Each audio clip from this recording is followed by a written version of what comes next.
সুপারমার্কেটে bulldozer অভিযান। সরকারি জমি দখল করে তৈরি শতাধিক অবৈধ শেড ভাঙল প্রশাসন।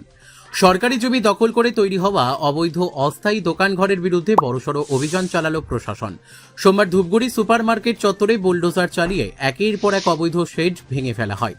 গোটা অভিযানে ধূপগুড়ি থানার পুলিশ ও ব্লক প্রশাসনের আধিকারিকরা উপস্থিত ছিলেন। প্রশাসন সূত্রে জানা যায়, দীর্ঘদিন ধরে সরকারি জমি দখল করে বহু ব্যবসায়ী অস্থায়ী শেড নির্মাণ করে ব্যবসা চালিয়ে আসছিলেন। প্রায় 15 দিন আগে দোকানঘর সরিয়ে নেওয়ার জন্য বিজ্ঞপ্তি জারি করা হয়। এরপর 7 দিন আগেও ব্যবসায়ীদের স্বেচ্ছায় শেড সরিয়ে দেওয়ার নির্দেশ দেওয়া হয়। কিছু ব্যবসায়ী সেই নির্দেশ মেনে দোকানঘর সরিয়ে নিলেও অনেকেই তা করেননি।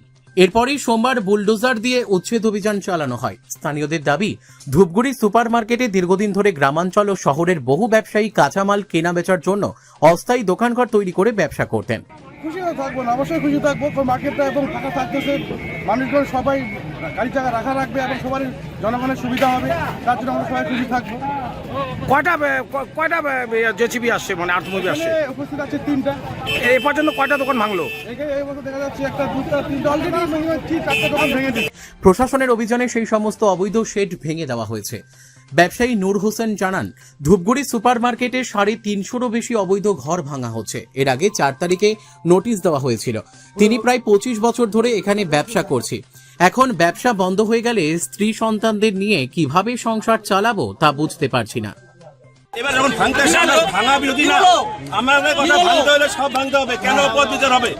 ভাঙতে হলে সব ভাঙতে হবে। আমরা রাস্তা ক্লিয়ার করবো, আমরা সবভাবে সহযোগিতা করবো। আমরা সরকারকে সবভাবে সহযোগিতা করবো, কিন্তু আমাদের একটাই কথা, ভাঙতে হলে সব কিছু ভাঙতে হবে। ভাঙতে হলে সব ভাঙতে হবে। কেন 5 পক্ষ হইতে হবে? কেন একজন করে হবে আর একজন থাকবে না? কেন হবে এই জিনিস?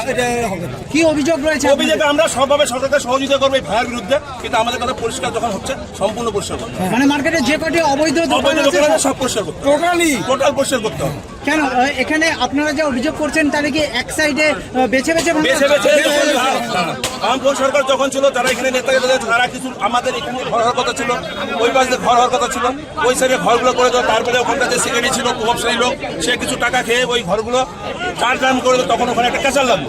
ক্যাচার লাগার পরে মার্কেট ফান্ড ওটা আমাদের করে দেওয়ার জন্য বলছে মার্কেটের ভিতরে কোনো দোকান থাকবে না, ওই সাইডে দোকান থাকবে, এই সাইডে দোকান থাকবে। আমাদের এখানে মাপটাপ নিয়ে গেল, তখন ওই বুড়ি ওখানে রাখলো একটা ক্যাচার। এবার মার্কেটে যারা ফান্ডের দায়িত্ব ছিল, তারা চিন্তা ভাবনা করলো, আমরা গরিব লোককে করে দেবো, কেন আমরা ক্যাচারের মধ্যে যাবো? সেই ওখানকার আমাদের এই লাইনে 6টা ঘর, বাসাটিতে আজকে প্রভাবশালী লোকরা 5,000 নিয়ে ওখানে ইউজ করতেছে। আমাদের এই লাইনে মার্কেট থেকে আসা, তারা এখন যতই মিথ্যা কথা বলো, কিন্তু তারা তখন কিন্তু আমাদের এই লাইনে 6টা দোকানকে মাইপে করে দিয়ে গেছে। আমাদের সরকারের সব রকমভাবে আমরা সহযোগিত, যেহেতু জঞ্জাল আছে, পরিষ্কার হবে, সরকারের কাছে আমাদের আস্থা আছে, নিশ্চয়ই কোনো বিপদ হবে। কিন্তু আমাদের কথা হচ্ছে, ভাঙতে হলে সব ভাঙতে হবে, ভাঙতে হলে সব ভাঙতে হবে। দোকান আছে সব ভাঙতে হবে।